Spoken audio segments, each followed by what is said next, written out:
నమస్తే నేను జ్యోత్స్న. టీడీపీతో పొత్తులో భాగంగా జనసేన పోటీ చేసే స్థానాలపై గట్టి కసరత్తు చేసినట్లు కనిపిస్తోంది. ఇప్పటికే మొత్తం 24 స్థానాలకు ఒప్పందం కుదిరినా ఉత్తరాంధ్ర గోదావరి జిల్లాల్లోనే దాదాపు 15 స్థానాల నుంచి జనసేన పోటీ చేసే అవకాశం ఉన్నట్లు తెలుస్తోంది.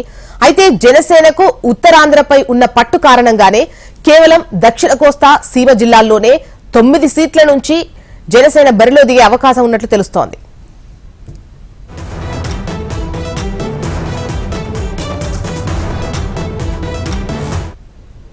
ఇక కృష్ణా, గుంటూరు, ప్రకాశం జిల్లాల నుంచి 2 స్థానాలు, రాయలసీమ నుంచి 3 స్థానాలు కావాలని జనసేన అడిగినట్లు తెలుస్తోంది.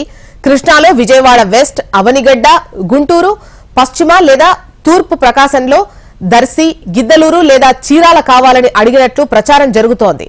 మొత్తం రాయలసీమ నుంచి చిత్తూరులో తిరుపతి, మదనపల్లె, శ్రీకాళహస్తిలో ఏవైనా 2 సీట్లు కావాలని, అటు అనంతపురంలో ధర్మవరం స్థానం ఇవ్వాలని గట్టిగానే అడుగుతున్నట్లు శ్రేణుల్లో టాక్ వినిపిస్తోంది.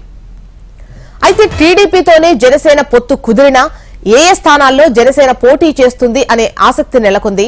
తొలి జాబితా విడుదల రోజు టీడీపీ పోటీ స్థానాలను చంద్రబాబు ప్రకటించినా జనసేన మాత్రం పూర్తి స్థాయిలో తన జాబితాను ప్రకటించలేదు. ఈ నేపథ్యంలోనే తుది జాబితా వెలువడే సమయానికి మరిన్ని మార్పులు చేర్పులు ఉంటాయని శ్రేణుల్లో టాక్ వినిపిస్తోంది.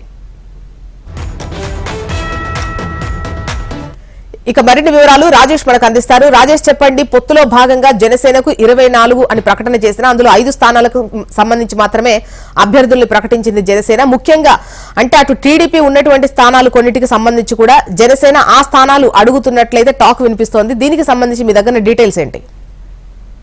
ముఖ్యంగా చూసుకుంటే జనసేన ఇచ్చిన స్థానాలు ఖచ్చితంగా పోటీ చేయాల్సిందే. పోటీ చేసిన స్థానాల్లో గెలుపు గుర్రాలకు మాత్రమే జనసేన సీట్లు కేటాయించే దశలో ఆలోచిస్తున్నాం. అయితే ముఖ్యంగా ఇప్పుడు చంద్రబాబు సీట్లు వెంటనే ప్రకటించినప్పుడు కూడా జనసేన పవన్ కళ్యాణ్ మాత్రం ఆచి చూసి అడిగేస్తున్నారు. ఎందుకంటే దశాబ్ద కాలం పార్టీ ఏర్పాటు చేసిన దశాబ్ద కాలం కాస్తున్నా కానీ విజయ కిరాటం ఎదురేసే దశలోనే ఈసారి మళ్ళీ ఖచ్చితంగా రాజకీయాల్లో క్రియాశీలకంగా తమ పార్టీ ఉండాలి, తమ పార్టీ క్రియాశీలకంగా ఉండాలి. కాబట్టి ఇచ్చే స్థానాలు కూడా స్పష్టంగా గెలుపు గుర్రాలు ఖచ్చితంగా గెలుస్తారనే స్థానాలకు మాత్రమే సీట్లు ఇచ్చే యోచనలో పవన్ కళ్యాణ్ ఉన్నారు. అదేవిధంగా ఉత్తరాంధ్ర గోదావరి జిల్లాలో దాదాపు 15 సీట్లు అక్కడే ఇచ్చేటట్టు ఆలోచన ఉన్నారు. దీనికి సంబంధించి 15 స్థానాలు కూడా సపరేట్ 2 రోజుల నుంచి పూర్తి స్థాయిలో సపరేట్ జరుగుతుంది. పార్టీ శ్రేణులనే కాకుండా స్థాయి ఓటర్లో కూడా ఎలా ఉంది, ఆ ప్రభావం ఏముంది, అభ్యర్థుల ప్రభావం ఎలా ఉందనే కోణంలో కూడా దర్యాప్తు చేస్తున్నారు. పూర్తి స్థాయిలో ఏదైనా అభ్యర్థి ప్రకటించిన తర్వాత అభ్యర్థి విజయ కేరళం జరగాల్సిందే. ఎట్టి పరిస్థితుల్లో కూడా